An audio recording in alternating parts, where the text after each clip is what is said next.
dalam perjalanan awal tuh biasa-biasa aja. Dari Ciawi itu ke sono tuh biasa-biasa aja tuh, nggak ada itu. Saya jalan terus kan, tapi makin saya jalan makin saya sampai sore itu malah jalan tuh yang saya lewati lurus, tapi jalanannya bagus. Cuma tetap kiri kanan ini, lah kiri kanan tuh hutan. Ini saya kemana? Pasti saya salah jalan ini. Ini salah jalan. Perasaan saya tuh nggak seperti ini jalannya tuh. Saya taruh HP saya tuh, saya jalan aja terus. Mau balik juga saya bingung itu, saya terus perjalanan. Tapi yang bisikan selalu, jangan, nggak usah, jangan berangkat ke sana, di sana nggak ada. Pak, numpang nanya, maaf, kalau mau ke Pelabuhan Ratu, kemana Pak ya? Oh, mau ke Pelabuhan Ratu emang dari mana? Saya dari Depok Pak. Oh, ini Cianjur.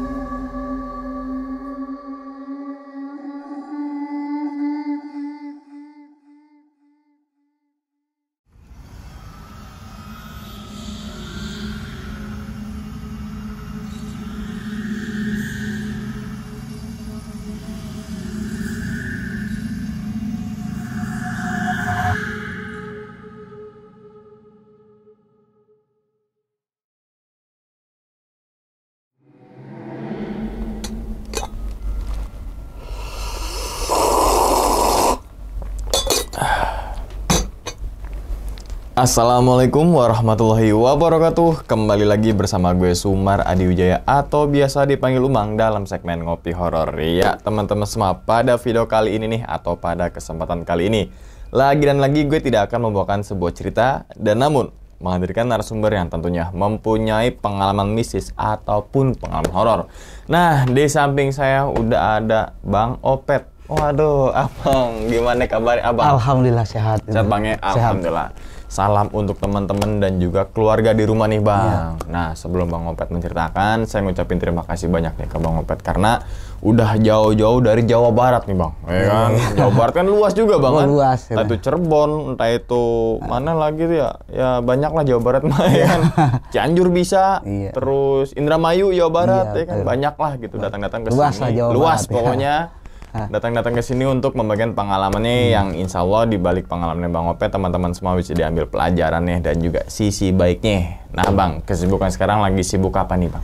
Ya sibuk kerja sehari-hari aja lah. Sehari-hari aja kerja itu apalagi sebagai cowok ya kan, kepala rumah tangga ya kan, harus bertanggung jawab terhadap anak dan juga istri ya kan. Itu teman bagi yang cowok aja tuh ya.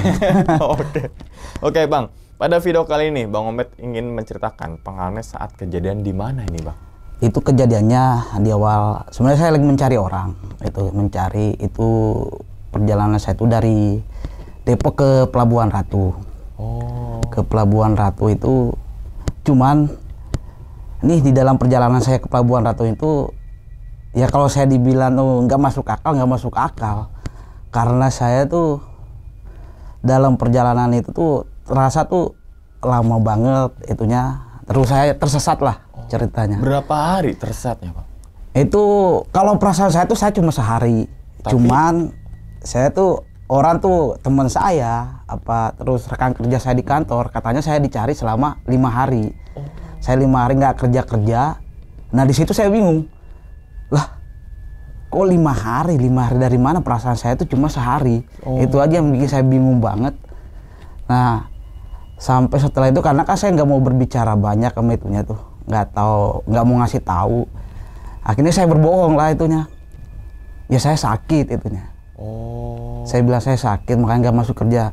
Nah teman saya ngomong sama kepala pimpinan saya, kamu sakit dari mana? Lah kamu datangin rumah nggak ada. Udah saya dalam hati gimana ya itunya mau itunya. Akhirnya saya bilang saya pulang kampung tanpa izin itunya. Alasannya tuh? Ya alasan saya tuh karena yang saya alami itu saya nggak mau cerita gitu. Oke, dan yang Abang Opet rasakan cuma berapa jam tadi Bang? Sehari ya? Seharian itu pikiran saya kan saya berangkat waktu itu hari Sabtu. Hari Sabtu itu sekitaran jam setengah 7 atau enggak jam 7 gitu. Nah saya perjalanan itu dari hari Sabtu, ya pikiran saya kan karena pagi saya ditemuin orang. Ya pikiran saya cuma sehari. Tapi ternyata 5 hari ya Bang. Ternyata 5 hari. Oke Bang, mungkin tahan dulu kali ini Bang ceritanya. Teman-teman Ngopi Horor ini pada penasaran tentang apa yang dirasakan oleh Bang Opet dan saat itu selama 5 hari itu ngapain aja kan gitu ya Bang ya. Iya, iya, Oke, iya. Bang Ope tahan dulu Bang. Tanpa berlama-lama lagi kita langsung masuk aja ke dalam ceritanya. Ngopi horor segera dimulai.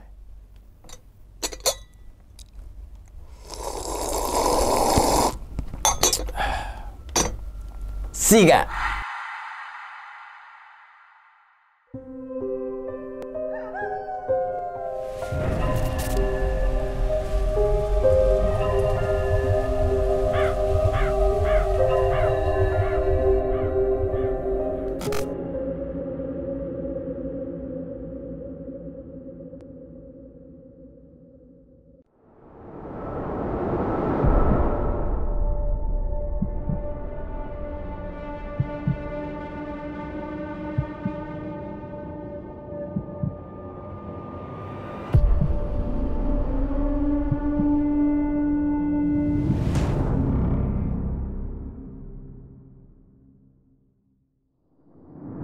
Di berawal itu 2019, saya kenal sama orang lah, kalau bila dikatakan tuh seorang supranatural lah, dukun itu.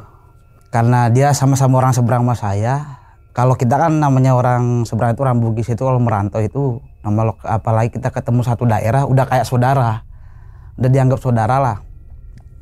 Nah singkat cerita ini, awalnya saya ketemu sama dia tuh di tahun 2019 ini. Saya ketemunya pertama tuh di tempat orang tua angkat saya di Depok. Awalnya saya kasihan, ngelihatnya kasihan tuh karena dia ya perempuan. Dia waktu itu dia punya anak bayi umur berapa lah. Ya. Karena saya merasa satu daerah, saya ajak tinggal di kontrakan tante saya. Tante saya tuh kebetulan punya kontrakan tuh, saya ngurusin. Ada berapa pintu lah. Saya karena ada yang satu di depan saya kosong, saya ajaklah tinggal di situ. Singkat cerita banyak orang yang datang ke dia nih, ke si orang yang ya sebut aja namanya, saya panggil Bunda aja lah ya, si Bunda itu datang ke tempatnya si Bunda ini. Banyak orang ganti-gantian datang, kadang pagi ada, siang ada juga. Karena kan depan-depanan sama saya tuh, dia di depan, saya sebelah di sini di blok A, dia di B itunya seberangnya. Ya saya penasaran, saya lihat ternyata tuh dia kayak ngobatin orang gitu, nyariatin orang. Sekitaran 1 bulan, Kak, si Bunda ini saya panggilnya kakak, karena saya udah anggap saudara lah. Kak, itu siapa yang datang itunya? Ya biasalah, itu karena kakak kan suka ituin orang. Oh, berarti kakak tuh kayak bisa nyeretin orang gitu ya? Iya katanya. Saya tegur lah dia, karena saya nggak enak sama tetangga lah. Tiba-tiba orang rame datang rumah, tapi alhamdulillah tetangga nggak ada yang negur. Saya bilang gini, Kak, ya kalau bisa jangan kayak gini, rame kayak gini kan nggak enak. Saya juga nggak enak sama tante saya. Oh ya udah, kalau memang nggak boleh nggak apa-apa. Bukannya nggak boleh, cuma kan itu ya kalau rame itu nama baru datang, tiba-tiba didatangi rumah kan, ya apa kesan tetangga gitu loh. Karena saya penasaran Bang, saya ikut datang ke situ. Saya ngeliat itu ternyata memang dia nyariatin orang. Tapi gini bedanya ini, dia tuh nyariatin tuh kayak ada yang masuk ke dalam raganya dia. Kalau nggak salah tuh ada 5 yang masuk dalam raganya dia. Tuh ada namanya Bu Ratu, ada Pangeran, ada Aki, ada Nyai Asi, ada Nyai Denok. Ya yang masuk ini tuh masing-masing. Misalnya kalau Aki ini tuh kerjaan tuh kalau ada pasiennya tuh misalnya kena santet, katanya kena santet, kena guna-guna, itu yang ngurusin bagian Aki. Ada juga tuh kalau misalnya bagian orang tuh sakit, misalnya lumpuh apa atau enggak sakit apalah, itu Nyai Asi, tugasnya Nyai Asi itu. Ini saya ceritainnya setelah saya tanya-tanya ke dia, itu oh ini tugasnya gini-gini. Nyai Denok itu kalau ada orang tuh mau nanya kayak jodoh apa gitunya. Kalau Pangeran ini ya hampir sama kayak Aki lah. Kalau misalnya ada yang kena guna-guna kayak santet kayak itu semacam gitulah. Kalau Ibu Ratu ini tuh jarang datang. Kalau Bu Ratu ini tuh kalau memang misalnya tuh dia tuh datang tuh kalau urusannya tuh bener-bener penyakit yang susah banget.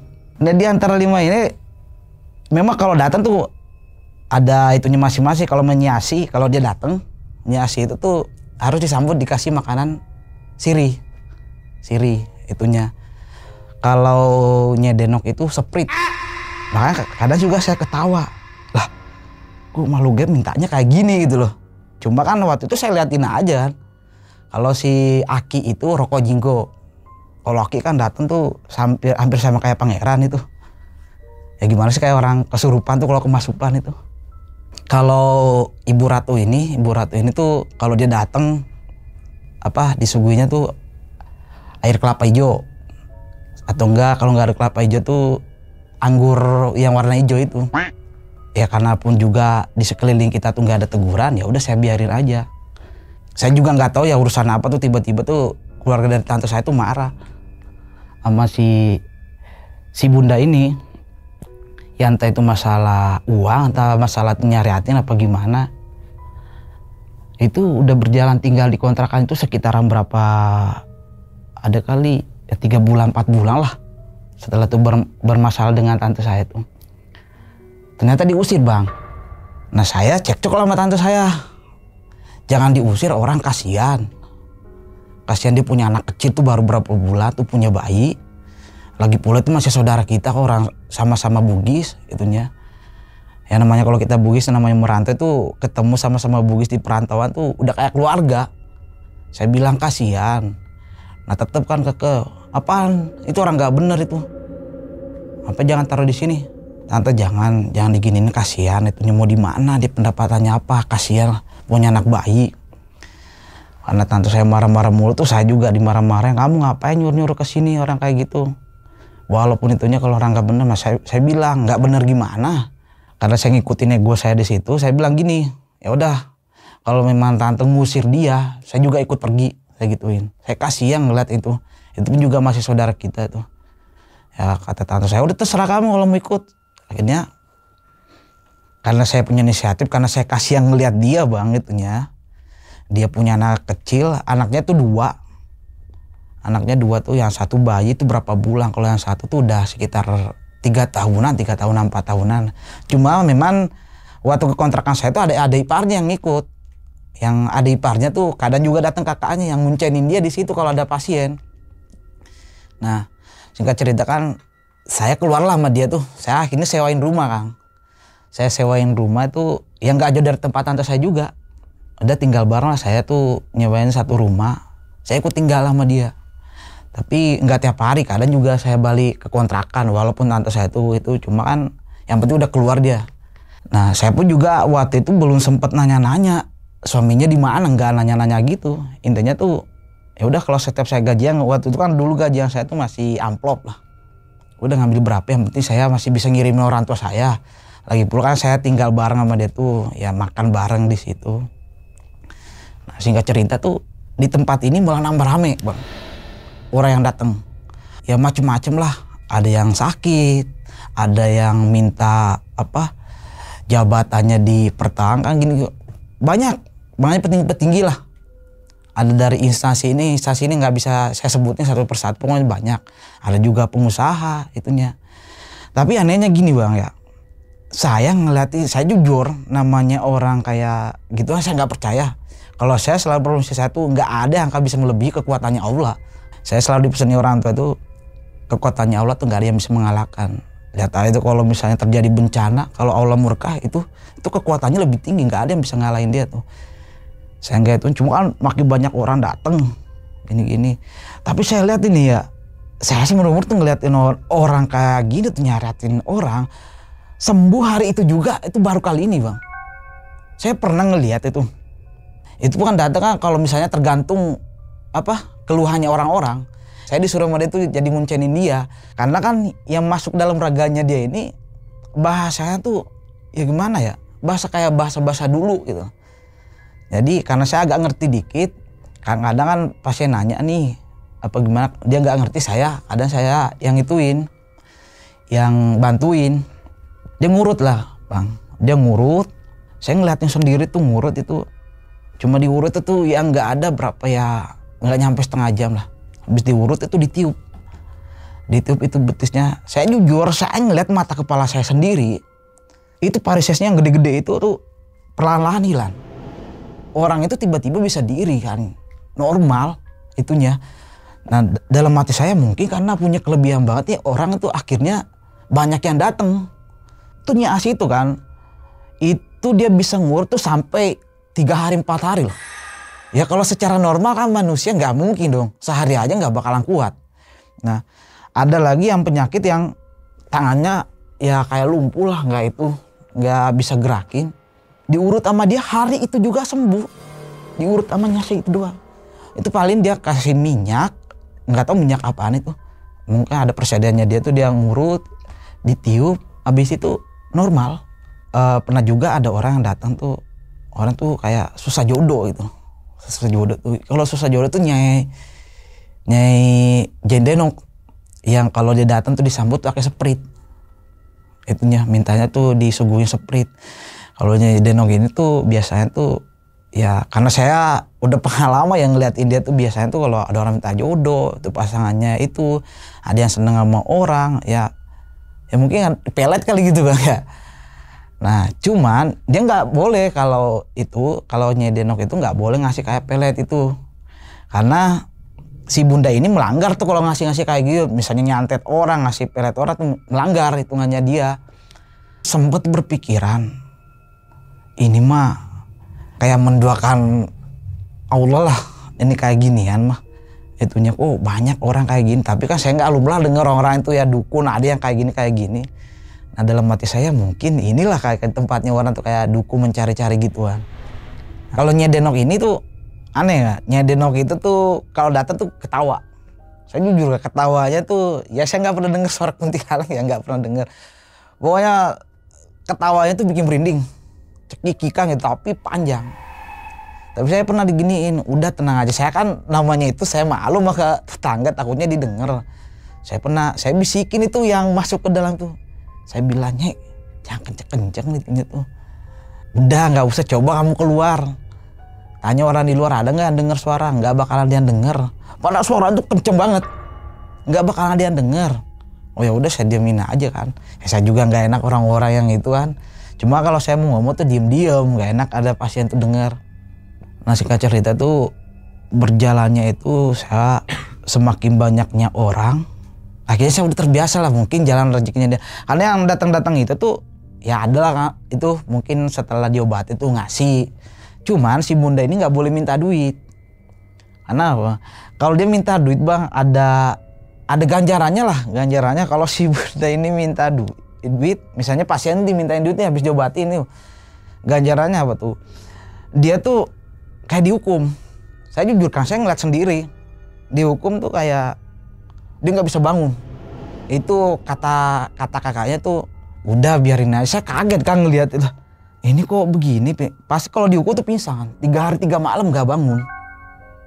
Nah saya karena saya takut ya ngeliatin kok tidur doang. Terus saya cek itunya denyut ini apa ini orang meninggal. Tapi hidungnya itu kayak habis ditonjok. Hidungnya memar. Itu. Ya saya panggil dong. Saya telepon kakaknya kan. Saya telepon kakaknya. Kak ini si bunda begini nih, emang kenapa? Saya nggak tahu tuh, nggak bangun-bangun dari kemarin. Dia cuma ketawa, udah biasa itu, ya paling dia melanggar lagi. Nah dia ngomongnya kayak gitu, ya udah. Saya diemin, kata dipernya juga, udah emang udah biasa kayak gitu. Cuma saya ngeliatin mulu Kang, kalau saya mau berangkat kerja, lah ini kok belum bangun? Ya, banget 3 hari tuh. Saya ngeliatin hidungnya hitam. Gimana sih kalau memar habis dipukul itu? Nah saya dibilang udah, kata dipernya nggak bakalan gerak dia walaupun dia apa, coba aja bakar kakinya tuh nggak bakal. Ya saya iseng kan tuh, saya nyalain korek tuh saya bakar kakinya. Lo bener nggak gerak, nggak merasa panas nggak apa. Oh iya kali itu. Ya udah saya diemin aja tuh.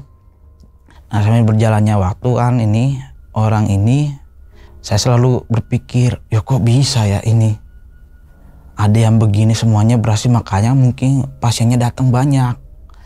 Yang tadinya kan saya nggak percaya dengan hal seperti itu, saya berpikirnya gini, mungkin orang ini dikasih kelebihan dari Allah tuh melalui perantaranya dia tuh buat menyembuhin orang. Saya berpikir positif seperti itu. Nah akhirnya ini kan timbul di pikiran saya, karena kan orang tua di kampung sakit itu datang dari Allah tuh yang ngasih penyakit itunya. Ya kita sebagai anaknya itu ya berusaha dan berdoa aja lah, mudah-mudahan ibu sembuh. Tapi timbul di pikiran saya kan, karena saya ngelihat orang ini yang pasien-pasiennya datang banyak sembuh gini-gini, yang tadinya saya nggak terlalu itu. Kalau orang tuh mau berobat ke tempat kayak gitu nggak terlalu percaya, akhirnya timbul pikiran saya tuh buat ngobatin orang tua. Ya karena saya berpikirnya mungkin orang ini diberikan suatu kemampuan, satu kelebihan khusus dari Allah tuh. Mungkin dia tuh orang tuh bersyarat perantaranya, dan ini semuanya Allah yang menyembuhkan, tapi lewat perantaranya dia. Saya berpikir positif begitu. Akhirnya saya merencanakan itu ajak dia ke kampung saya. 2 hari apa 3 hari lah. Dia ngomong, dari Bu Ratu ada bisikan katanya orang tuanya tuh harus ditanganin. Udah Kak, tapi ya gimana, saya belum ada libur. Udah nggak apa-apa itunya. Nah saya berusaha di tempat kerja satu saya izin ya. Saya minta izin tuh 3 hari buat pulang. Maksud saya kan sehari itunya kan saya perjalanan ke sono tuh ya untuk bolak-balik 3 hari cukup lah.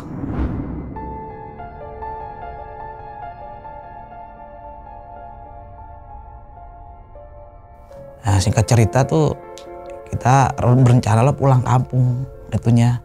Saya ajak lah karena kan yang kakaknya Kuncen itu, Kuncen kakaknya. Saya lupa itu tanggalnya, saya itu intinya saya tuh pulang kampung tuh 2010-an. Pas nyampe di kampung saya tuh dicek semua rumah Kang, gini-gini. Dicek tuh manggil saya, nih rumah begini-gini. Oh benar apa enggak ini orang ini, kok rumah saya tuh dibilang ada giniannya, ini harus dibersihin. Ya karena saya ngargain dia, udah terserah kalau mau diapain itunya. Intinya kan saya mau obatin orang tua. Udah itu orang tua saya aja. Singkat cerita lah diobatin orang tua saya. Tapi alhamdulillah memang ya mungkin Allah tuh memberikan orang tua saya itu perubahan dari orang ini. Ya kalau saya tuh selalu berkeyakinan Allah yang memberikan kesembuhan. Orang tua saya tuh yang tadinya tuh matanya tuh suka keluarin air mata kan sampai buta orang tua ya. Tembus di kepalanya tuh sakit.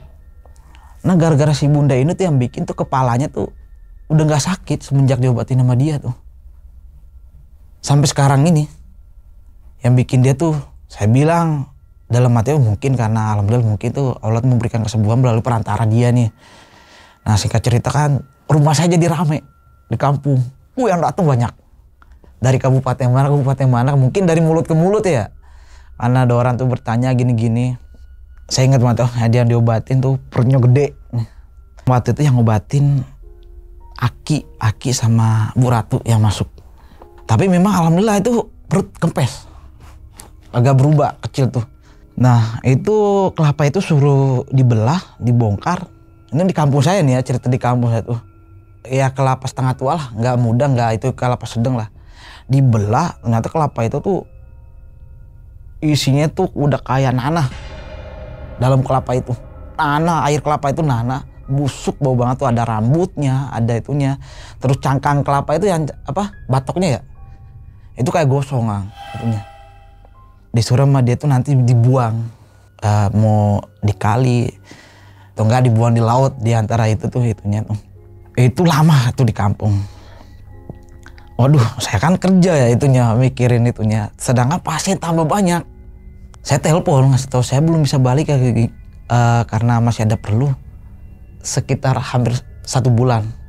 Padahal saya cuma itu. Alhamdulillah nggak kenapa-napa. Nah, singkat cerita kan udah mau hampir sebulan itu saya bilang, Kak, kan saya kerja, alhamdulillah kan kita kan tujuannya di sini buat orang tua saya. Kok jadi kayak gini rame banget kan, bukan kakak yang minta datang sendiri. Udah gini aja, gimana kalau kita udah pulang aja, balik lagi ke Jakarta lah. Tentunya saya juga kerja walaupun saya diizinin gini, cuma kan ini udah lama tentunya. Saya pulang lah kan itunya. Karena mungkin dia dapat duit ya, yang bayar tiket dia jadinya. Nah terus singkat cerita Bang, setelah udah berapa bulan itu tuh, jadi saya udah bisa melihat yang masuk ke raganya dia.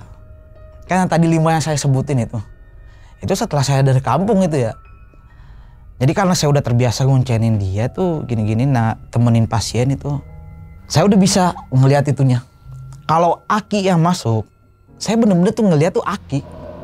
Tapi sama-sama antara wajahnya dia dan wajahnya si Aki. Suaranya bener-bener Aki, karena kan dia perempuan ya. Yang dimasukin ini si bunda ini nih. Itu suaranya bener-bener Aki yang datang. Aki kalau datang tuh ya kayak gimana ya, kayak itu kan selalu minta rokok Kang ini.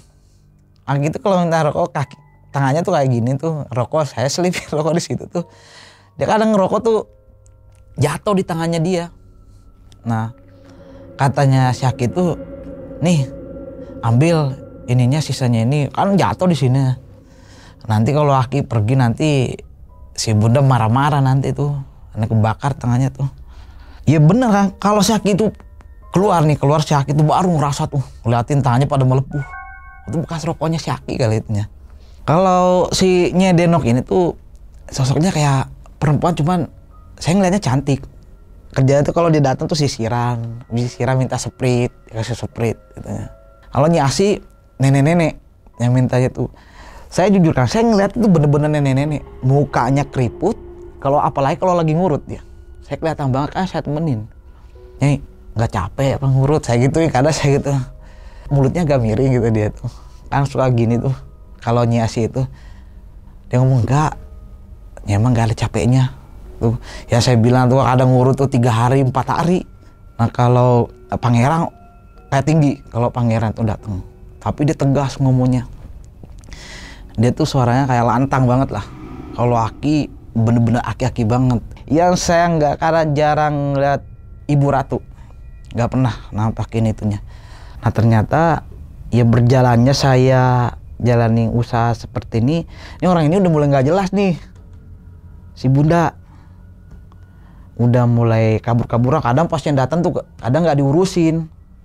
Nah singkat cerita tuh udah teman saya udah deal tuh menyetujui usaha itu. Komplak kita gabungin duit itu untuk masukin usaha itu. Nah dijanjinya bulan 4 Kang, 2011. Tapi sebelum masuk bulan 4 itu memang saya udah mulai agak curiga. Ini orang kok banyak alasannya gini itunya. Saya kan selalu tanya, Kak gimana itunya? Ya ntar tunggu. Itu sekitar awal tahun 2011 itu kan mungkin sekitaran Januari. Kecurigaan saya udah mulai tambah karena udah sering pergi dari rumah, kadang seminggu balik. Saya cari itunya, ternyata di Cileunsi. Dia seringnya di Cileunsi. Memang di Cileunsi ini saya sering ke sana. Nah ternyata tuh dia kabur-kaburan itu di Cileunsi terus. Nah saya udah mulai curiga. Nah teman-teman saya juga wajar dong bertanya, ini gimana? Saya juga bingung jawaban teman saya tuh, udah menghilang terus. Nah satu waktu tuh karena saya desak terus, gimana Kak ini kok nggak ada hasil. Nah dia cerita sama saya, dia minta lagi duit 10 juta sama saya. Dia ngomong gini, nih nggak bakalan bisa itunya kalau saya sebut saja namanya ya, suaminya tuh ternyata punya suami itunya. Saya bertahu juga di situ. Saya sebut aja Mas si A lah ya. Ternyata dia punya suami. Nah suaminya ini ada masalah. Suaminya kerja dan masalah di tempat kerjanya dia. Lah terus dia nggak bisa dikeluarin kalau nggak itunya ditahan di situ terus kalau kita nggak diurusin. Lah maksudnya diurusin gimana? Ya soalnya kalau dia nggak keluar nih, ini tersendat nih usaha kita ini nggak bisa berjalan tanpa itu. Ya tanpa si A ini. Waduh, ya saya usaha lah. Saya usaha lagi karena kan daripada nggak berjalan, ya saya mikirin teman-teman saya itunya. Saya usaha buat ngeluarin si suaminya lah, si A ini. Ya cerita tuh udah keluar suaminya itu. Saya nggak tahu suaminya ini nggak terlalu saya kenal juga. Waktu saya keluarin itu saya nggak banyak cerita sama dia. Dia istri kedua lah itunya. Oh, nah saya nanya-nanya lah itunya. Kata saya, ini kok punya suami, sedangkan dia juga punya suami waktu saya berangkat ke kampung. Nah, udah saya nggak mau itu kan pribadinya dia. Yang penting kan saya udah usaha tuh, ada mikir yang usaha saya itu. Nah singkat cerita tuh karena saya udah mulai curiga kan, ini kok orang nggak jelas. Ya saya telepon lah. Kalau dia lagi pergi kabur dari rumah saya telepon, ini gimana itunya. Ya karena saya ini kau udah mau tinggal berapa bulan lagi itu kok nggak ada hasil, nggak ada kabar itunya. Ya ntar juga itu. Nah pas masuk di bulan 4 2011 itu kan udah waktunya. Saya telepon lagi tuh. Dia tuh udah mulai tuh kadang teleponnya tuh diangkat, kadang enggak. Saya udah mulai tuh nih Kak, ini udah masuk 2011 nih. ini kejelasannya gimana. Saya udah mulai agak, karena saya udah mulai agak marah sama dia. Saya bilang gini aja, Kak, kalau emang itu nggak jelas urusannya, itu balikin semua dulu duit teman saya, duit saudara saya, udah balikin dulu, saya gituin. Enggak kok, itu udah ada itunya, nanti bentar lagi. Enggak, ini mah nggak jelas, kalau entar-entar aja tuh itunya, entar-entar terus, bulan besok, bulan ini. Sekarang gini aja, kalau nggak jelas, saya jujur saya nggak main-main nih kalau kayak gini. Saya udah capek nih ditanyain terus, saya gituin kan. Kamu juga nggak ada kabar, nggak jelas. Kabarnya tuh bulan ini, bulan itu, tapi nggak ada kejelasan. Saya bilang hati-hati kamu, kalau kamu nggak bener, saya kasusin loh kamu itunya, saya gituin kan. Jangan macem-macem sama saya ancam kayak gitu. Nah, karena ancaman saya itu kan, dia kabur. Itu kabur. Pokok kabur tuh nggak balik-balik ke rumah. Pertama kaburnya tuh masih sempat sekali balik. Itu kabur 2 bulan apa gimana itu. Nah di situ, tapi saya nggak ngomong teman saya tuh kalau dia balik. Gimana sih Kak itunya? Ini saya habis dari ke daerah Banten katanya, selama berapa bulan ya itunya. Sampai saya, karena saya nagih-nagih terus kabur tuh. Nih sebelum kabur tuh normal, ngobatin orang itu pasien datang. Nah disinilah saya udah mulai keanehan lagi Bang itu. Waktu dia balik normal ini tuh, yang masuk ke raganya dia tuh saya bener-bener ngelihat nyata banget. Dan di dalam waktu setelah kabur ini, jadi yang masuk ke raganya dia tuh datang tuh kadang nggak diundang. Biasanya kan kalau itu diundang banget. Ini nggak diundang. Kadang tuh datang tiba-tiba. Saya lagi tidur, lagi tidur. Kita pada tidur nih semua tuh. Kalau Ibu Ratu itu datang kan suaranya kenceng banget tuh. Assalamualaikum, pokoknya suaranya menggema. Aduh, datang lagi tuh. Jadi tuh dia tuh kalau datang tiba-tiba itu selalu mau berbicara sama saya. Gini-gini, saya ngobrol terus sama itunya. Saya jujur, Ibu Ratu ini pun pernah berbicara sama saya. Kamu jangan percaya sama si bunda ini. Kamu jangan terlalu percaya sama si bunda ini. Itu yang ngomong tuh yang Ibu Ratu itu. Pokoknya di antara itu yang selalu ngasih saya info tuh si Aki, si Pangeran. Kalau nyedenok nyasihin jarang. Ya saya nggak tahu nih, karena namanya makhluk gitu, saya sebut-sebutin gini denger apa enggak saya nggak ngerti. Karena nyata bener itunya. Kalau denger ya nggak apa-apa itunya. Selalu ngasih saya info gini-gini. Karena saya keluhan itu, saya pernah, Ibu Ratu ini pernah suruh beli kelapa. Saya belilah kelapa tuh nggak jauh dari rumah. Kelapa muda saya beli itu. Saya beli kelapa tuh 5, itu Bu Ratu tuh datang, ya duduk sila tuh, cuman saya masuk ke dalam itu kan, ternyata Bu Ratu belum keluar kan, setelah saya habis beli kelapa itu. Dia ngomong, Bu Ratu itu cuma ditiup, dia begini tuh, digituin kelapa itu. Katanya dia tuh di sini aja ambil itu, kamu belah. Saya belah, isinya apa kan itu kelapa tuh emas. Sejujur tuh, emas semua, ada cincin, ada kalung. Di antara 5 kelapa itu isinya tuh semua. Nah memang cerita tuh memang emas ini gini, udah kamu pegang dulu. Saya dijelasin semua, ini kasih nanti kakakmu ini kamu, ini beratnya hadiah. Tapi kan saya takut. Saya dalam hati saya, ini yang memberi itu makhluk goib. Ya takutnya saya kenapa-napa itunya.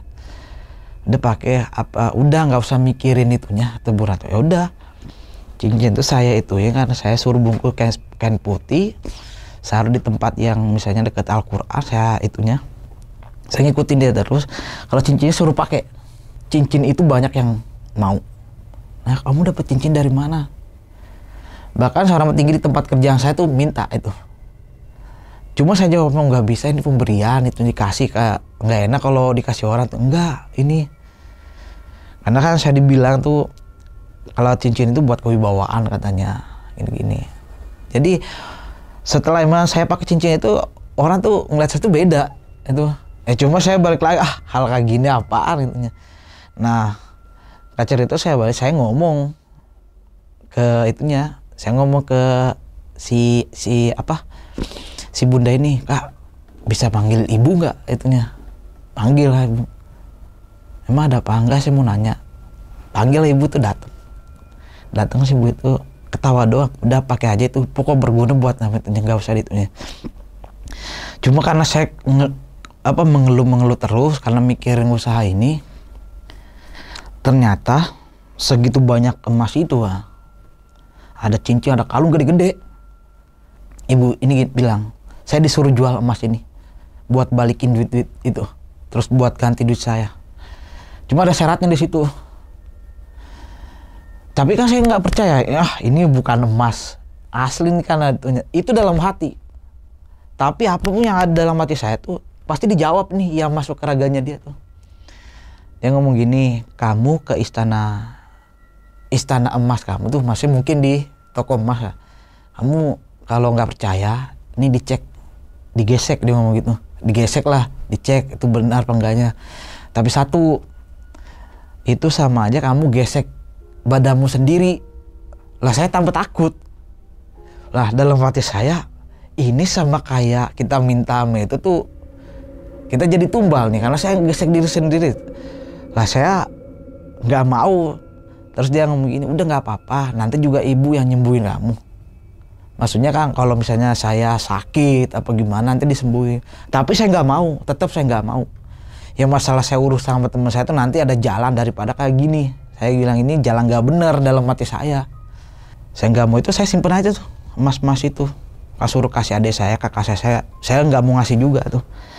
Nah, berjalan singkat cerita tuh berjalan masih normal kayak biasanya kita ituin. Nah, karena saya udah marah-marah mulu kan sama dia tuh. Karena suka pergi, udah ngelewatin yang itu ya, yang masalah emas pun juga saya nggak mau jual. Tetap nagih ke dia lagi, ini gimana. Karena saya nggak ada kejelasan tuh saya marah sama dia. Saya emosi, saya jujur. Saya kasusin kalau memang kayak itu. Saya udah nggak nganggap kayak saudara. Tuh kabur lagi nih, kabur yang kedua. Nah kabur yang kedua itu udah nggak balik-balik, udah sampai saya ketemu 2016. Nah, tuh kabur, saya mencari kemana-mana, ke Jonggol, ke tempat yang dulu saya sering bawa, apa. Di sini saya mengalami yang serem banget waktu saya mencarinya, karena saya pernah dibawa ke Pelabuhan Ratu, di makom di Pelabuhan Ratu. Saya inget dia pernah ngaku sama saya tuh kalau dia itu adalah kuncen termuda di sana. Saya punya inisiatif mau cari dia di sana, karena kan saya udah cari kemana-mana tuh. Dia kabur yang kedua itu nggak ketemu. Saya carikan tuh. Itu di tahun 2012 itu saya mencarinya dia tuh. Ini udah kabur yang keduanya udah lama kaburnya baru saya cari kan. Tahun 2012 itu saya cari. Saya naik motor lah, saya cari ke Pelabuhan Ratu karena saya pernah dibawa sama dia tuh. Memang saya belum pernah naik motor ke sana ke Pelabuhan Ratu. Cuma saya pernah naik mobil, cuma saya inget jalannya. Saya pun juga kalau masalah jalan nanti kalau misalnya saya jalan tuh pasti saya tanya-tanya orang lah. Cuma saya jalurnya dari situ doang, dari Ciawi lurus aja gitunya nanti ketemu. Nah di sinilah kan Bang Umar, saya dalam perjalanan saya mencari dia itu saya mengalami yang kalau dibilang tuh pengalaman horor serem di sini.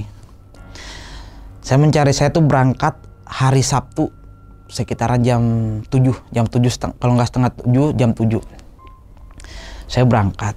Karena kami mau udah gelisah, udah mikirin itu, ini nggak bener orang, saya ya namanya udah emosi lah. Kalau ketemu orang ini saya apain itunya. Saya berangkat, tapi sebelum saya mau berangkat, saya udah minjem nih motor teman tuh. Sebelum saya berangkat, saya jujur. Selalu ada yang bisingin sama saya tuh. Tapi memang saya sebelum kenal si bunda ini, saya jujur kayak peka dengan tentang bisik-bisikan kan. Nah, di seolah-olah tuh ada yang udah nggak usah berangkat ya, karena saya tekad pengen mencari sama dia itu saya berangkat kan. Nah dalam perjalanan awal tuh biasa-biasa aja, dari Ciawi itu ke sono tuh biasa-biasa aja tuh, nggak ada itu. Nah kalau ke Pelabuhan Ratu itu kan ada jalan tuh yang kiri kanannya ada itu kan ya maksudnya tuh perkampungan nggak ada, kebon itu. Saya ngelewatin tuh waktu pertama itu saya jalan terus kan, tapi makin saya jalan makin saya sampai sore itu malah jalan tuh yang saya lewati lurus, tapi jalanannya bagus. Cuma tetap kiri kanan ini. Lah, kiri kanan tuh hutan. Lah kata saya ini bukan perjalanan ke ini kok begini. Saya perasaan saya tuh waktu kemarin naik mobil itu dibawa sama dia tuh nggak lewat seperti ini. Tapi perasaan saya lama yang saya lewatin begitu terus. Sampai menjelang sore, tapi itu bisikan tuh nggak berhenti. Jangan Pak, perasaan saya dilarang tapi saya ngelawan. ini tapi udah di belakang kayak saya nggak itunya. Memang sih saya di situ saya belum merinding, belum apa. Waktu itu belum mikirin apa-apa. Intinya kan nama posisi lagi pusing, lagi marah mencari orang tuh. Terus yang selalu kadang saya dengar bisikan itu, kadang saya ngelawan, bohong, kamu itunya paling mau itunya saya tuh, ya paling mau nipu saya gituin. Karena saya mikirnya yang masuk ke dalam raganya si bunda ini.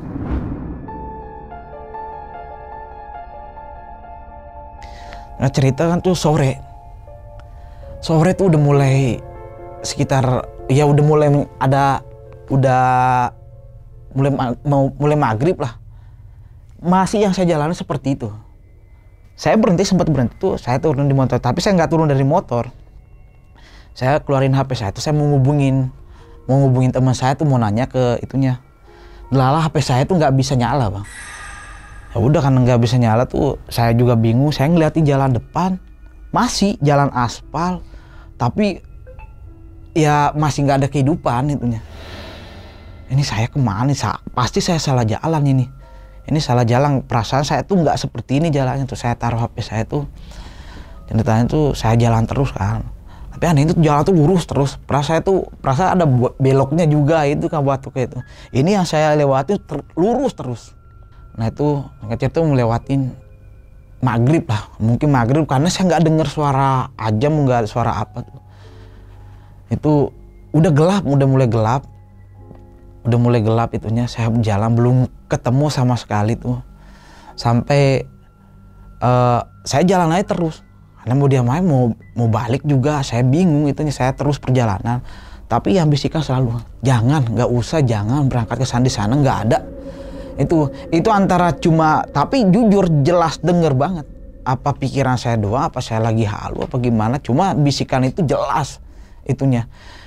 Nah karena itu udah masukin malam bang, gelap. Yang ada tuh cahaya tuh cuma di atas doang tuh, di sini kan kiri kanannya pohon. Itu udah kelihatan tuh jalan tuh udah nggak, itu udah lampu motor doang yang itu tuh masih seperti itu. Ya cuma saya ngikutin aja jalan terus seperti itu sampai gelap banget. Nah disinilah yang pertama saya ngalamin yang nggak jelasnya. Karena saya udah berasa tuh lama banget, bayangin dari pagi sampai malam kan nggak ketemu. Lah perkiraan saya tuh namanya dari Depok tuh nyampe Pelabuhan Rati paling berapa jam, 3 jam ya paling lama. Ini kan udah malam, nggak ketemu. Pikiran saya tuh saya nyasar ininya. Nah masukin malam tuh saya nggak taunya jamnya jam berapa, karena saya nggak bawa jam, saya nggak itunya, intinya udah malam. Malam itu saya ketemu orang. Itu udah seneng. Saya bilang tuh, alhamdulillah ada orang ini, saya bisa nanya nih jalan. Tapi inilah yang pertama saya ngalami itu, saya ketemu orang tuh jalan kaki, ya sekitaran ada lebih dari 10 orang lah. Itu pokok rame, gelap. Nah cuma aneh itu orang itu pakai celana semua, pakai celana hitam semua.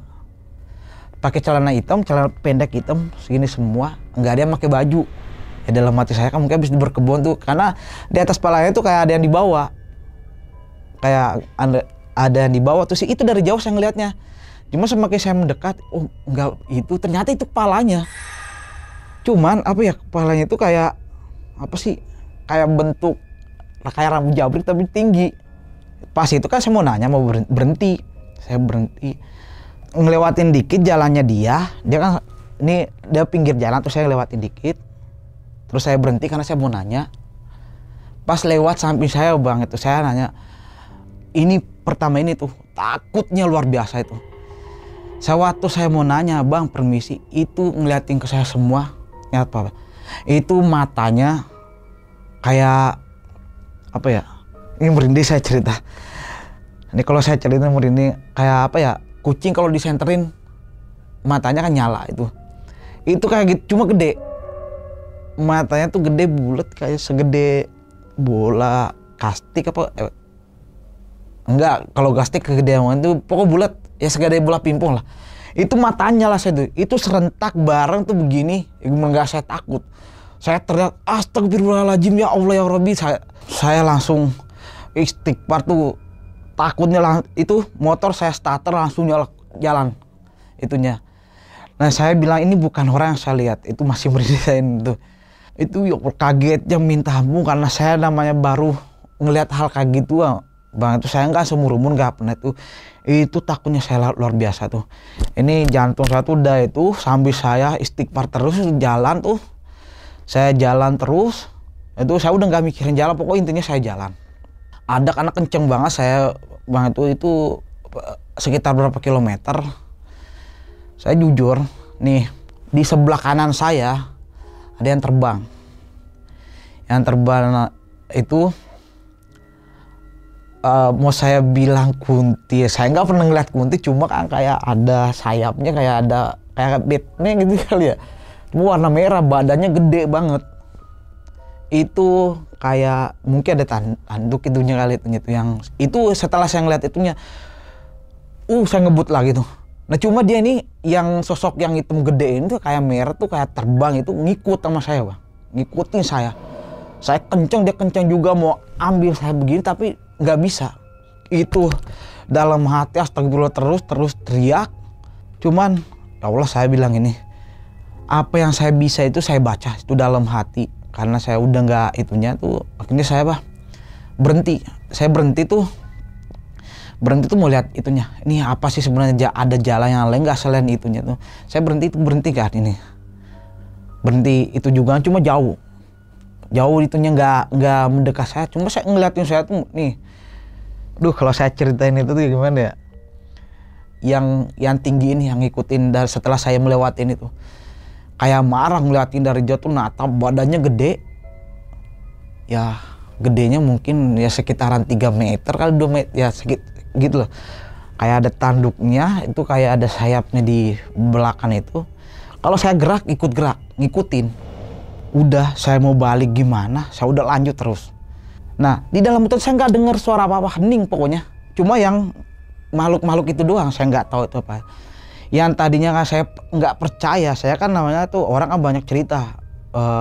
Nih ngeliatin begini, ngeliatin pocong, ngeliatin kunti. Kalau saya kan nggak percaya gini. Dia punya alam lain, kita juga punya alam. Dia alam goib, kita alam nyata. Kita alam dunia, dia alam goib. Gak mungkin orang tuh kalau ngeliatin kayak gitu orang-orang nggak bener, itu orang-orang halu. Tapi saya ngalamin sendiri kan, baru saya percaya. Saya jujur yang saya liatin itu. Berarti bener kata orang tuh, baru saya percaya banget setelah saya ngalamin sendiri. Tiba-tiba saya ketemu pertigaan. Ya gimana jalan lurus tiba-tiba ada jalan gini. Nah saya berhenti di situ kan. Saya di situ lama. Saya jujur di situ lama mikir saya mau jalan kemana. Itu saya berhenti nih di kuping saya terdengar jelas. Udah jangan ke sana. Tapi gimana sih suaranya tuh kayak niup gitu. Jangan ke sana itu.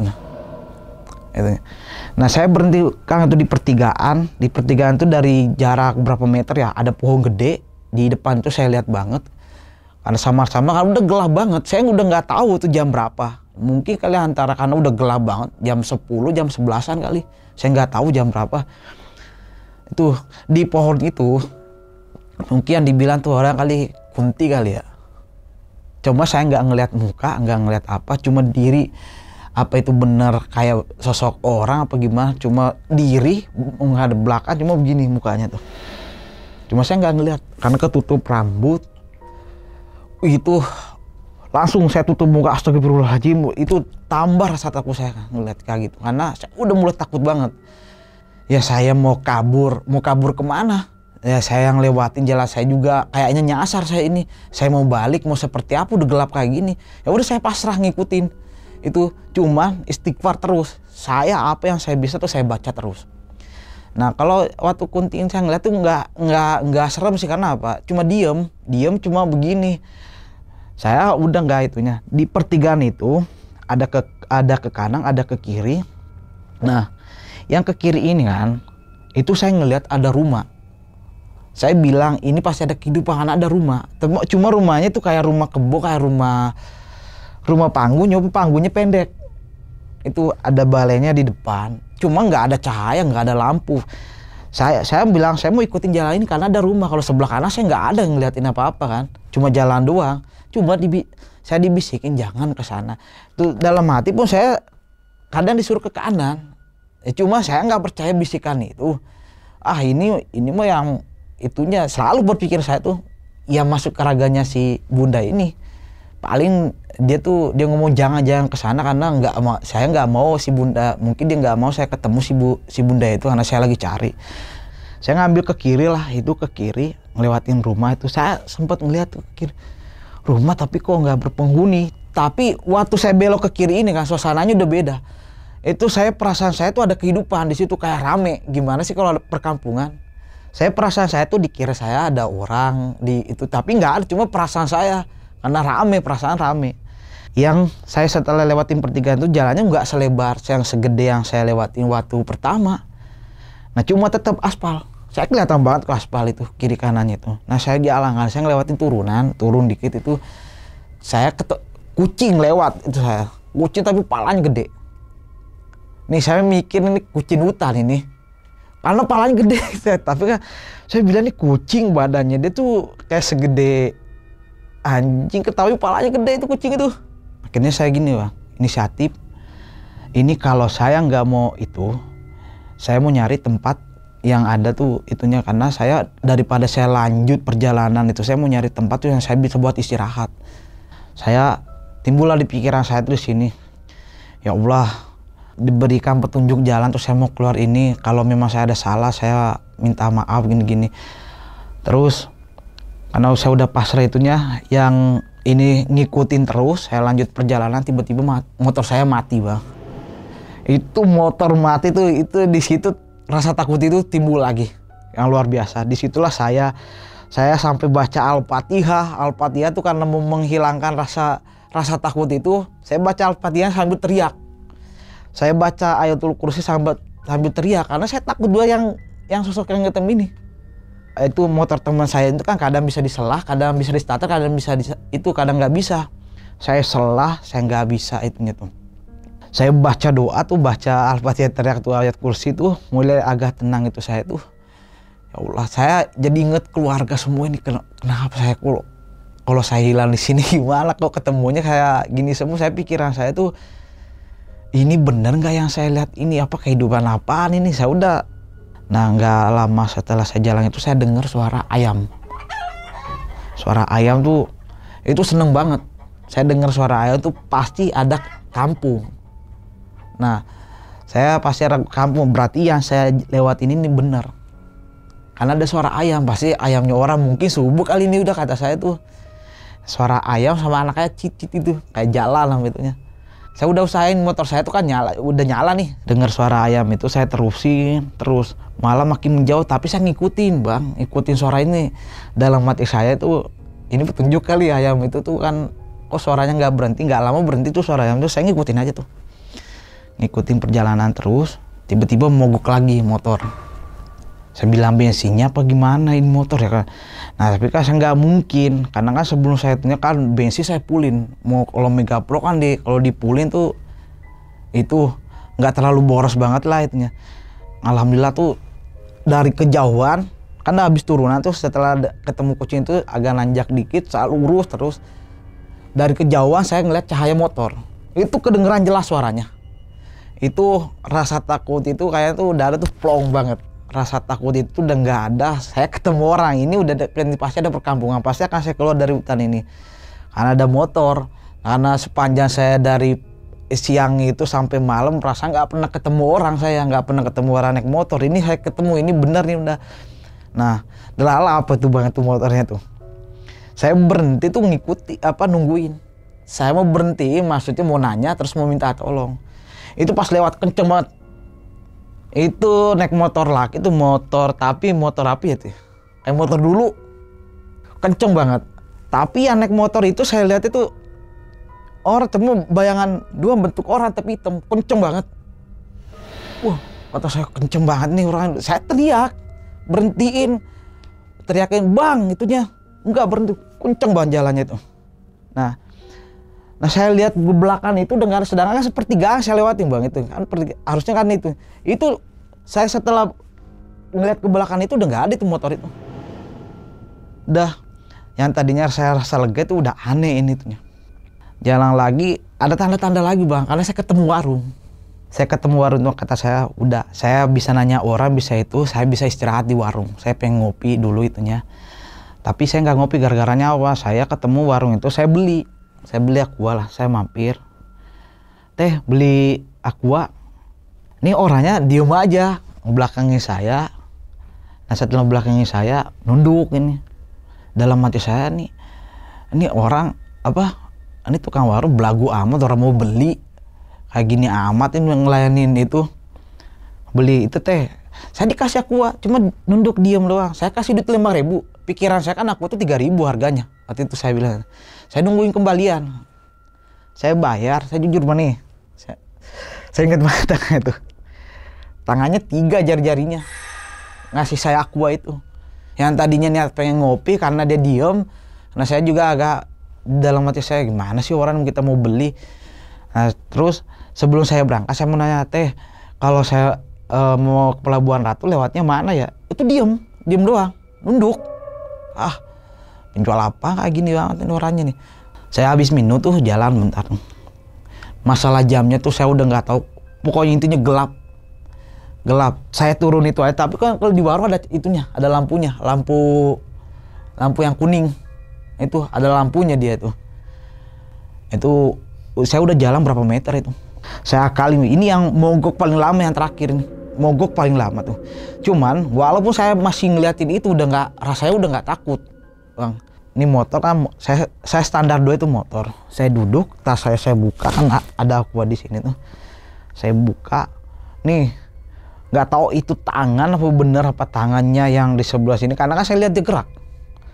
Tiba-tiba di bawah kolong motor itu tuh solo kayak ada tangan gitu, tapi saya nggak ngeliat jelas. Berasa kayak tangan lu tuh gede mau ngambil saya tuh. Itu saya lompat, astagfirullahaladzim, karena kan saya ngeliat doang bayangan. Kan gelap banget Bang itunya. Nah saya mau kabur, mau nyalain motor nggak bisa.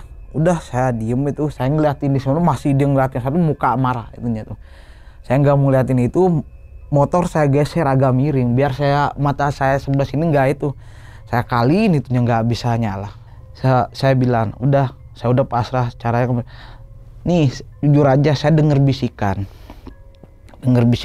siram. Oh siram itunya, siram. Lah kok ada saya dengar kata siram itu loh. Nah karena saya ingat saya punya aqua, itu saya buka Bang tuh. Karena aqua itu masih ada setengah tuh. Saya siram itu motor. Saya siram begini tuh. Terus saya itu simpen lagi dikit tuh aqua saya tuh. Lalah setelah saya siram itu saya starter nyala. Saya nyala, alhamdulillah saya berangkat itu. Tapi di sini udah nggak ngebut-ngebut, udah jalan biasa. Kata saya itu dalam hati, ujungnya di mana pasti saya ketemu. Walaupun gimana nanti besok juga terang tuh pasti ada orang. Saya berjalan tuh masih nggak ketemu, tetep Bang masih jalan, cuma nggak udah jalan tuh aspal tapi udah nggak lebar. Nah karena saya udah pasrah tuh, ya timbul pikiran saya tuh.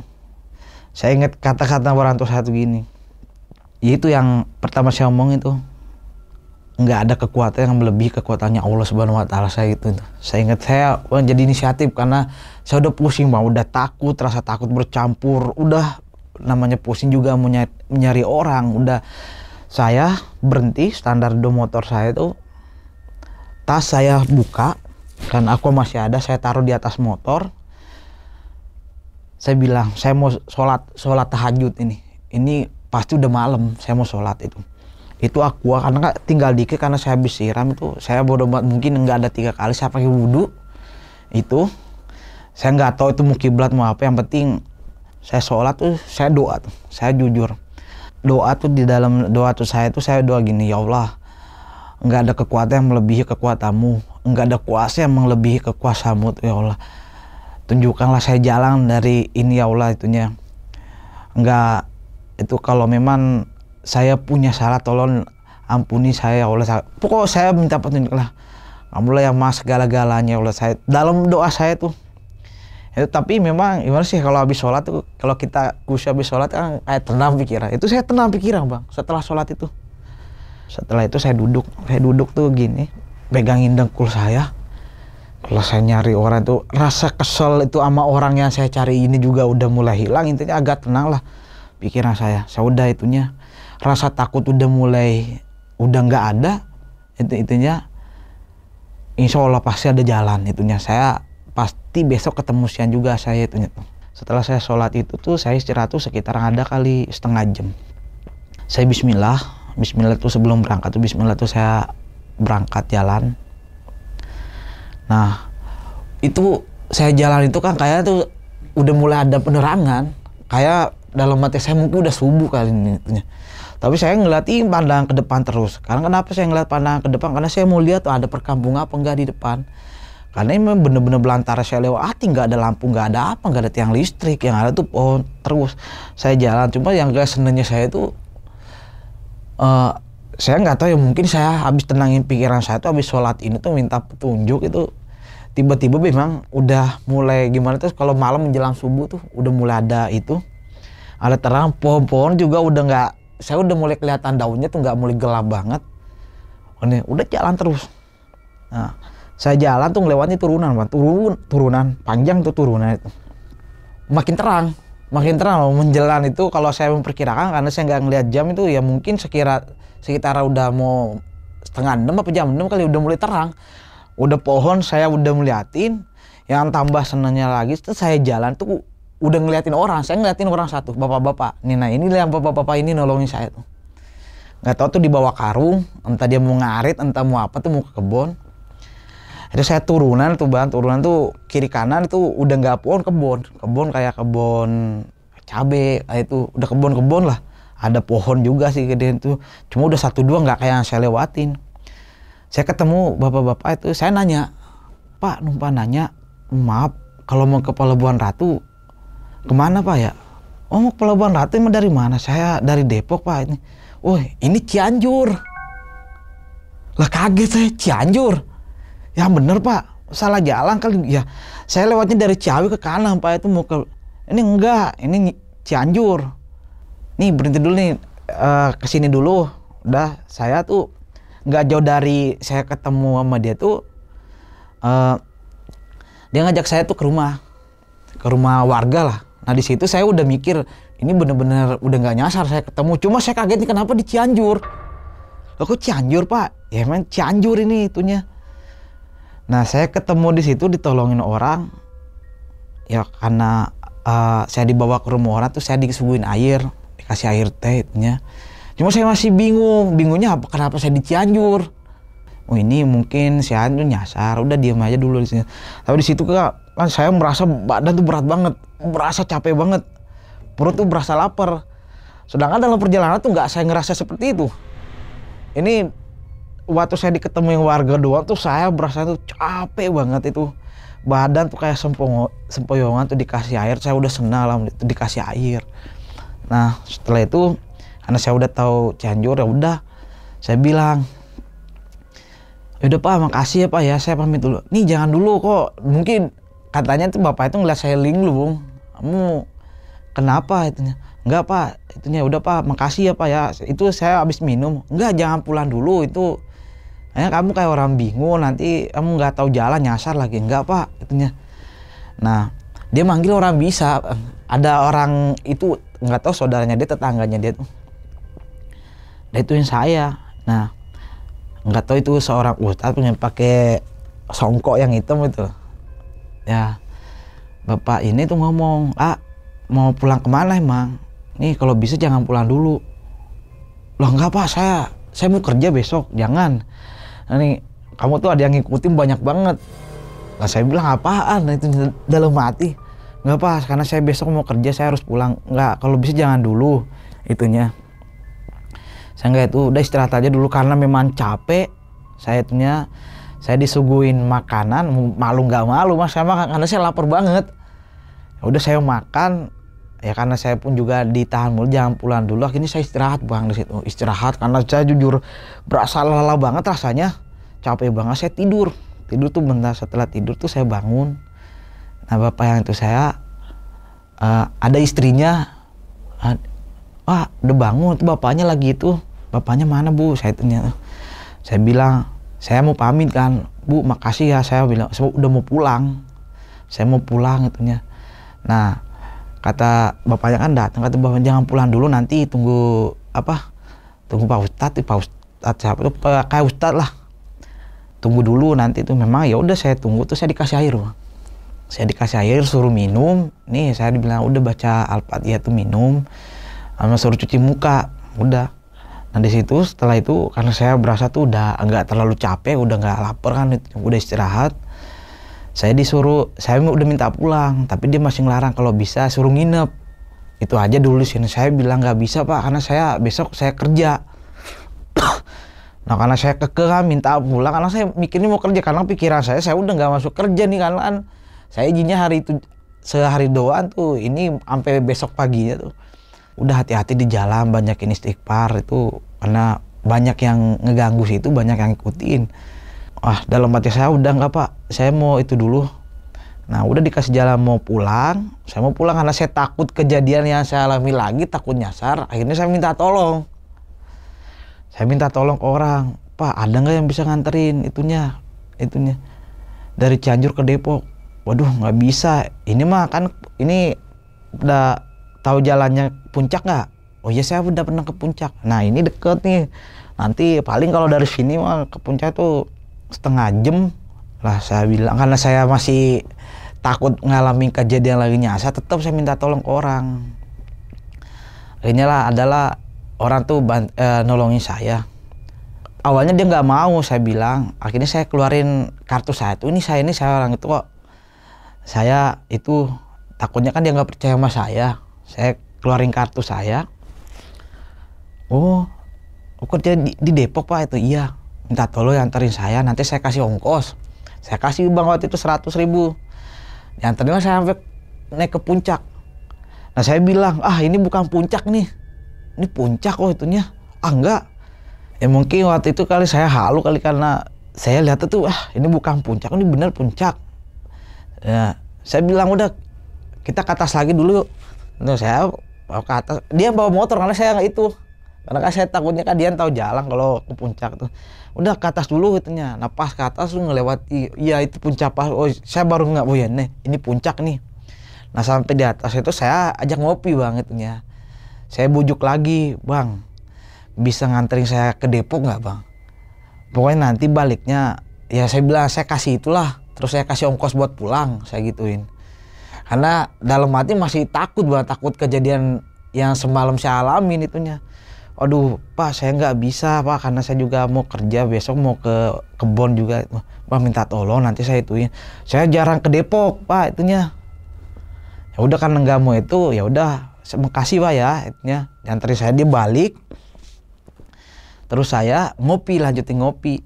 Katanya kan udah nggak mau dituin, nanti saya dijemput Pak di situ. Saya lanjutin ngopi. Cuma saya masih mikir, ini kok saya nyampe di sini yuk. Kok saya nyampe Cianjur itu. Tapi badan masih berat banget tuh. Ini kok bisa saya nyampe Puncak di sini, sedangkan jelas-jelas itu saya lewatnya tuh Ciawi ke kanan. Kok saya nyampe di sini? Udah saya terusin ngopi aja terus itu. Setelah selesai ngopi tuh istirahat tuh nggak nyampe setengah jam lah, 15 menit lah. Saya langsung berangkat pulang lah itu. Tapi dalam perjalanan pulang tuh saya pelan-pelan bawa motor. Itunya lagi pula macet juga gitu. Cuma tetap bingung kenapa saya nyampe di sini. Nah saya juga mikir motornya teman saya, karena motor teman saya ini udahlah saya pulang mau langsung nganterin. Nah di sini anterin Bang aneh tuh yang saya merasa aneh banget, karena kan saya pulang langsung itunya nyampe ke Depok langsung ke tempat teman saya Bang yang saya pinjam motornya. Nah di sini saya baru merasa aneh. Nah teman saya ngomong waktu saya datang ke teman saya, dia marah-marah sama saya. Lah kamu gimana sih minjem motor katanya sehari, 5 hari nggak dipulang-pulangin. Lah saya bilang 5 hari dari mana, kan baru kemarin saya pinjem. Apaan kamu minjemnya dari hari Sabtu, minjemnya Kamis baru balik, ini kan baru balik hari ini. Nah waktu itu hari itu Kamis Bang, tapi saya mikirnya Minggu. Saya mikirnya Minggu karena saya berangkat dari Sabtu, besokannya pasti Minggu dong itunya. Ya udah Bang ya, saya balik ke rumah. Kemudian tadi nggak usah Bang, itu kan deket dari kontrakan saya, jalan pulang ke rumah tuh. Pulang tuh angkat tas saya tuh pulang itu. Saya keluarin HP Bang. Yang anehnya lagi itu di situ HP saya tiba-tiba nyala. Sedangkan dalam perjalanan HP saya tadi saya nggak cerita, HP saya mati total itu. Nggak bisa dinyalain sama sekali, mau hubungin temen nggak bisa. Nah pas saya nyampe kontrakan saya, itu HP saya nyala. Itu saya lihat Bang, HP kan itu BBM saya tuh HP BBM saya tuh nyala. Itu baterainya masih 83%. Loh kok tiba-tiba nyala? Itu yang saya merasa. Nah di situ BBM udah masuk banyak banget. Saya ditanya teman saya, lah kamu kemana kok nggak kerja? Ya pimpinan kantor saya tuh nanya, kamu kemana aja nggak kerja? Saya bingung, saya jawabnya gini aja, maaf lagi sakit nggak itu, maaf nggak izin. Sakit gimana kamu dicariin ke rumah, didatangin ke rumah nggak ada. Lah berarti saya dicari ini kata dalam hati saya. Karena saya mau tertutup, pengalaman saya nggak mau cerita, saya malu. Ini saya ngambil alasan tuh, saya bilang saya pulang kampung, nggak bilang-bilang. Saya jujur banget kejadian itu. Besokannya saya kerja tuh saya jujur dihukum. Pokoknya di tempat saya adalah sanksinya kalau ditanya tuh. Karena saya nggak masuk kerja 5 hari, di situ saya bengong banget ini. 5 hari memang saya lihat kalau memang bener ini hari Kamis berarti tanggal segini sekarang. Saking masih nggak percayanya tetangga saya tanya tanggal berapa sekarang. Itu di situ saya mikir terus. Bener-bener 5 hari dalam perjalanan saya.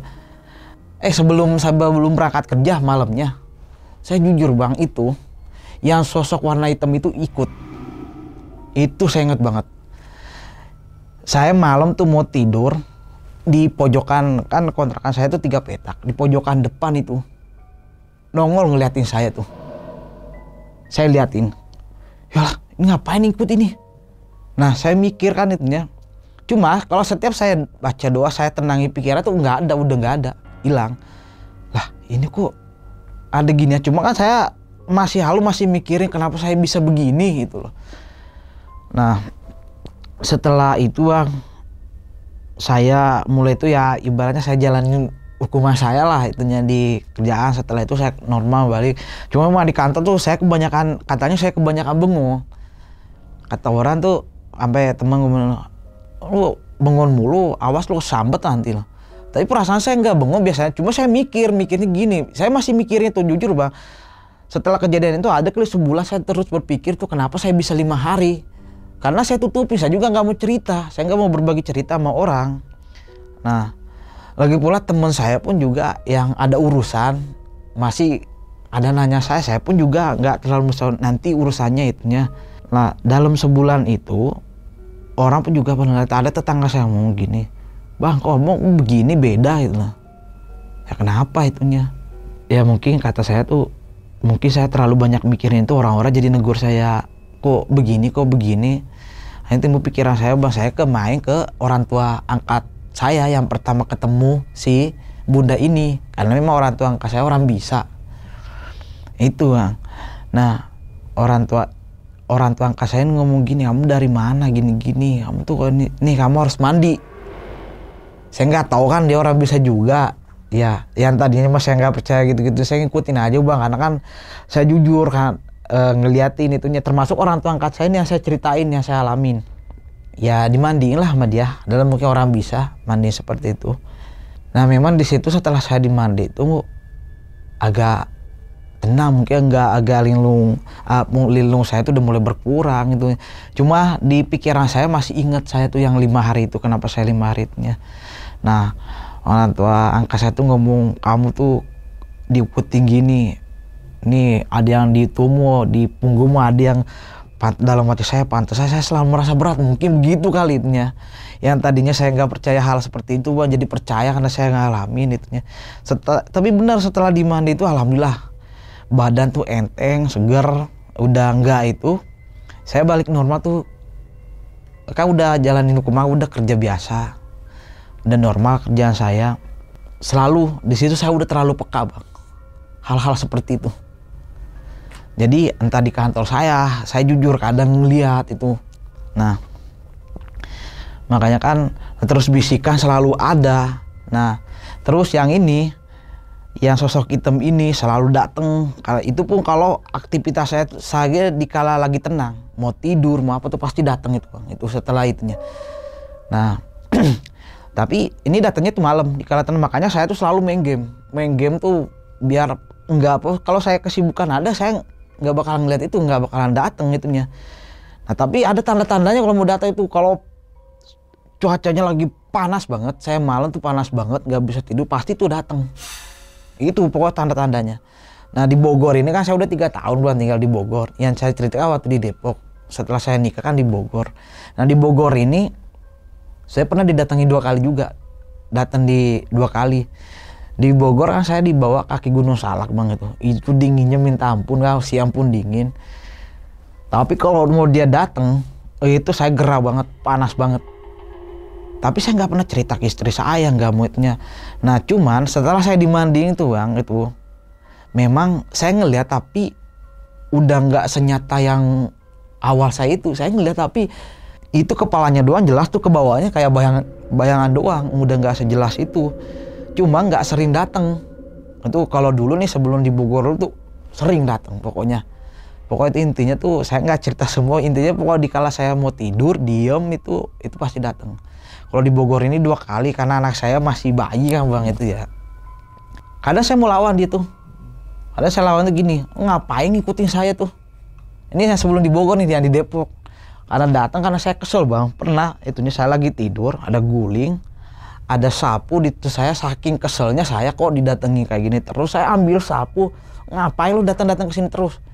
Pengen saya lempar tuh tapi ambil saya doa tuh, maksudnya sahabat lu pakai itu tapi diem, tapi saya ngobrol sendiri sama dia itu loh. Apa ngikutin saya tuh, sampai niat tuh pengen ngelawan dia tuh saking keselnya tuh. Nah, terus kalau yang di Bogor itu memang karena punya anak kecil, kalau dia datang gitu, anak saya kan namanya bayi tuh rentan kayak gitu kan bang. Saya itu kelaunin anak saya biar nggak ngelihat. Karena bang jujur setelah kejadian itu memang sih setelah saya sama si bunda ini, saya hal-hal seperti itu tuh jujur aja mohon maaf nih kayak ngobrol begini aja saya berasa itunya. Saya nggak percaya kakak, saya jujur bang, sampai sebenarnya tuh hal ini saya mau hilangin, sampai tuh pengen diruqyah saya tuh. Karena saya nggak mau begitu-gitu, saya nggak mau bisa peka seperti itu. Karena saya merasa diganggu, saya nggak mau seperti itu, makanya kan pernah berpikiran tuh pengen diruqyah tuh supaya hilang seperti itu. Mulai dari bisikan, mulai yang saya dilihat tuh saya nggak mau seperti itu. Karena kalau berasa tuh ini punggung tuh kayak digigit semut tuh, panas kalau itu. Oke, ya, dan respon keluarga gimana bang ketika abang tersesat selama 5 hari itu di hutan? Jujur kan, saya skip. Saya nggak cerita, mungkin keluarga saya kalau ngelihat saya itu baru mungkin mempertanyakan saya tuh. Tahu. Karena kan memang orang ini pernah saya bawa pulang ke kampung, nggak tahu respon keluarga saya kalau ngeliatin ini nanti saya berbicara gini. Karena saya jujur saya skip itu. Dan ketemu sama Kuncen nggak bang? Apanya? Yang dibilang Kuncen itu gak? Yang orang bisa kan sempat nyusulin tuh. Sampai detik ini ketemu nggak? Saya nggak ketemu. Jadi kan gini, saya ketemu orang di sana itu bukan Kuncen, cuma orang kerja di sana lah. Dia ngomongnya tuh kalau si bunda ini dia itu Kuncen termuda. Katanya di Pelabuhan Ratu itu ada 2 Kuncen, Kuncen tertua dan Kuncen termuda. Nah, ada yang termuda dia. Dan abang ketika nanya, bener gak namanya ini Kuncen termuda gitu? Nah, warga situ, Warlock. Kalau warga di situ yang saya kan nggak sempet nanya ke warga di situ bang, itunya. Jadi yang ini sebelum saya cari bang. Nih, saya sebelum saya cari, jadi waktu saya ke Pelabuhan Ratu, karena kan saya ngeliat ini kok orang-orang di sana sungkem sama dia. Nih, ini saya nanya, mas, oh dia tuh Kuncen termuda. Ada orang yang ngomong seperti itu, nggak tahu orang Jara apa gimana.